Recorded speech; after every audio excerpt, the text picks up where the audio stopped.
विदर्भनंदन news नेटवर्कच्या माध्यमातून आज कुही तालुक्यातील आपल्याशी काही लोक जुळलेले आहे आणि त्यांची समस्या आहे की त्यांच्यासोबत नोकरीचा आमिष दाखवून त्यांच्याकडून पैशाची लुबाडणूक केलेली आहे, त्यांची फसवणूक झालेली आहे. तर त्या विषयावर ते बोलणार आहे, आपल्याशी सांगणार आहे की काय सत्यता आहे, काय झालं आहे.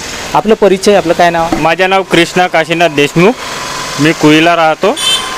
तो घटना अशी आहे का म्हणजे माझ्या साड्या एक पवनीला चुलत साड्या म्हणजे माझ्या भावाच्या परिवारातल्या सासऱ्याच्या म्हणजे त्या परिवारातला एक साडा आणि म्हणजे माझ्या साडा तो मला कॉल केला त्यांनी का भाऊजी माथाडीमध्ये जागा निघलेल्या आहे आणि मोहनसिंग पवार नावाचा व्यक्ती माझा मित्र आहे, तर तो तुम्हाला म्हणजे नोकरी लावून देते असा मी म्हणजे हमखास गॅरंटी देतो.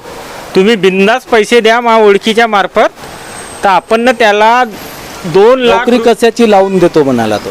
सुरक्षा रक्षक माथाडीमध्ये जे अच्छा माथाडी जे नॉन गव्हर्नमेंट आहे, गव्हर्नमेंट सेमी गव्हर्नमेंट आहे त्याच्यामध्ये तो जॉब लावण्यासाठी म्हणजे मला कॉल केला आणि तो व्यक्ती कुईला स्वतः आला होता आणि त्याने MSCB ऑफिसमध्ये घेऊन गेला आणि दाखवलं का अशा पॉईंटमध्ये तुझी ड्युटी राहील.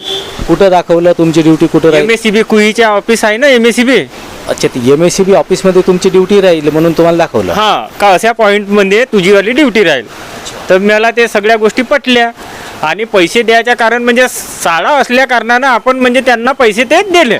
अच्छा, विश्वास साडा होता त्यांच्या. तर साड्याचं काय म्हणणं होतं? साड्याच्या म्हणणं म्हणजे का म्हणजे नाही बा या व्यक्तीनं लावून दिलेले आहे, 1-2 व्यक्ती नाही का, तुम्ही म्हणजे बिंदास पैसे द्या. त्या ओळखीच्या नात्यात त्या व्यक्तीले मोहनसिंग पवार या व्यक्तीले पैसे देण्यात आले. नाही तर आपण काही त्या मोहनसिंग पवारले काही ओळखत नव्हतो. किती पैसे दिले तुम्ही? 2,01,000 रुपये. 2,01,000.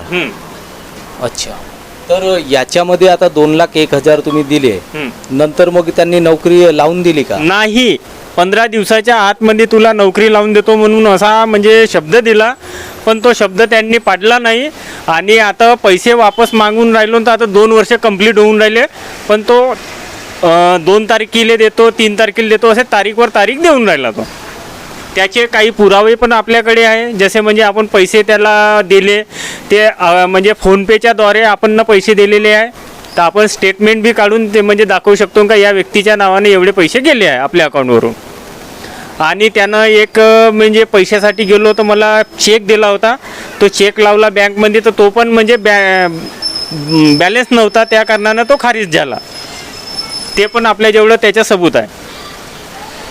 तर आणि त्याची स्वतःची एजन्सी पण आहे, गौरव नावाच्या याच्यानं त्याची एजन्सी आहे, सुरक्षा गार्ड एजन्सी. अच्छा, सुरक्षा रक्षक एजन्सी आहे त्यांची. ते प्रायव्हेट. हे राहतात कुठे? हे प्रॉपर पवनीला राहतात. मोहनसिंग पवार. कोणत्या ठिकाणी राहतात? पवनीला आता ते अंदरमध्ये बीच सेंटरमध्ये राहतात. आपल्याला नाही माहीत कोणता चौक आहे. पण तुमची भेट झाली आहे का? होत राहतो का? हो, कॉल पण उचलतो, असा नाही का कॉल नाही उचलत बा म्हणून, पण तो तारीखवरच तारीख देते आपल्याला, पण पैसे देऊन नाही राहिला वापस. तुम्ही रिपोर्ट वगैरे केली का याची? रिपोर्ट केला तर चौकशी बसणार म्हणून म्हणजे एकदा त्याला म्हणजे तिथून पवनीला जाऊन सन्याने कुईपर्यंत आणलेला होता आम्ही. PI साहेबाच्या समोर उभा पण केला होता कुईमध्ये. तर PI साहेब म्हणत होते हा आपसी मामला आहे म्हणे, तुम्ही समझोता करत असाल तर चांगली गोष्ट आहे म्हणे, नाही तर आम्ही चौकशी करून कार निर्णय येते तर मग सांगू म्हणे. तर आपण ना काही कंप्लेंट टाकली नाही, पण आपल्याला आता रस्ता नाही दिसून राहिला तर आपल्याला तोही पर्याय करावा लागेल. म्हणजे कंप्लेंट टाकावं लागेल. तारीखवर तारीखच देऊन लागला व्यक्ती, तर मग आपल्याला करावंच लागेल ना. आणि मीच असा एक व्यक्ती नाही होती या कांडामध्ये फसलेला, माझ्यासारखे काही शेकडो व्यक्ती अशा प्रकरणामध्ये फसले आहेत. तुमच्यासोबत अजून कोण कोण आहेत? किती लोक आहेत? माझ्या ओळखीच्या मार्फत एक बालू देवतळे आहे आणि त्याच्या मार्फत आता काय का नाही तर तो सांगेल, पण बरेच व्यक्ती आहेत. म्हणजे अशी साखळी बनवत गेले ते साखळीनुसार तुमच्याकडून ओळखीच्या मार्फत आणि त्या NGO संस्थेच्या नावाने तुमच्याकडून पैसे घेत गेले आणि मग लुबाडल्याच्या नंतर तुमच्यासोबत फसवेगिरी केली, फ्रॉड केला आणि त्यानंतर तुम्हाला पैसे परत नाही करत. आणि माझ्या साडा पण एस्कॉट नावाच्या एजन्सीमध्ये कार्यरतामध्ये आहे. तर मला पण विश्वास झाला का म्हणजे नाही बा हा काहीतरी आपल्याला म्हणजे लावून देऊ शकते. अच्छा, म्हणजे तुमच्या शाळाला लावून दिलं होतं का नाही नाही त्यानं? नाही, तो एस्कॉट एजन्सीमध्ये ऑलरेडी कार्यरतामध्ये आहे ना पाहुणीला. अच्छा, ऑलरेडी आहे हा. ते. तर मला पण वाटलं का नाही बा म्हणजे माझ्या शाळाची आहे तर मग आपण पण लागू शकतो. या कारती आपण पैसे दिले. अच्छा, तुम्हाला मग माझ्या शाळेचं नाव आहे राहुल भाजीपाले, मुक्काम पाहुणे.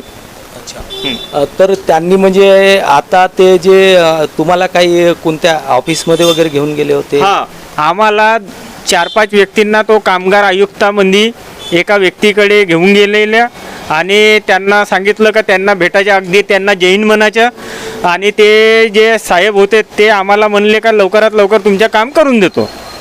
कोणते साहेब होते तिथं आता ते कामगार आम्ही ना आयुक्तालयात? त्यांना तेवढं काही विचारणं म्हणजे तेवढ्या मोठ्या अधिकाऱ्याला विचारणं योग्य वाटलं नाही. अधिकारी होते त्यांच्या कॅबिन मध्ये होते का ते? नाही नाही नाही, त्यानं एक म्हणजे लिफ्टमध्ये आलेत ते व सेकंड फ्लॉवरहून थर्ड फ्लॉवरवर घेऊन गेले आणि एका कोणत्यामध्ये ते आम्हाला म्हणजे उभा केला त्या मोहनसिंग पवारनं. तो व्यक्ती आला, बस 2-4 मिनिट आमच्याशी बोलल्यासारखा बोलला का लवकरात लवकर तुमचं काम करून देतो आणि चालला गेला. त्याची माझ्याकडे फोटो पण आहे त्या व्यक्तीचा. तिथं भेटलेल्या व्यक्तीचे. हो. आणि तो काय सांगत होता, मी कामगार आयुक्त कार्यालयात कर्मचारी अधिकारी आहे?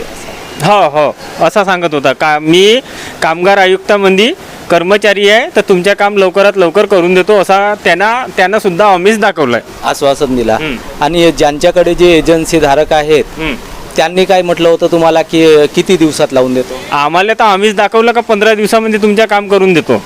अच्छा. हां, पण गव्हर्नमेंट सुट्ट्या काही बीचमध्ये येत गेल्या तर तो म्हणजे आम्हाला दाखवत होता का गव्हर्नमेंट सुट्टी आली, आता ते आचारसंहिता चालू असल्या कारणानं म्हणजे भरत्या बंद आहे, असे म्हणजे बरेच काही वेगवेगळे तो म्हणजे वेळ काढून घेत होता. अच्छा, तर म्हणजे तुमची फसवणूक झाली असं तुम्हाला यावरून बिलकुल वाटतं? बिलकुल बिलकुल 100% आमची फसवणूक झालेली आहे ना. आत्ताही त्याचा कारोबार थांबलेला नाही, आत्ताही लोकांना तो करूनच राहिला आपल्या म्हणजे अवशमध्ये ड्युटीचे आमिष दाखवून सण्याने. बघू शकता अशा प्रकारचा या ठिकाणावर आपण भेट घेतली आहे आणि जाणून घेतलं आहे.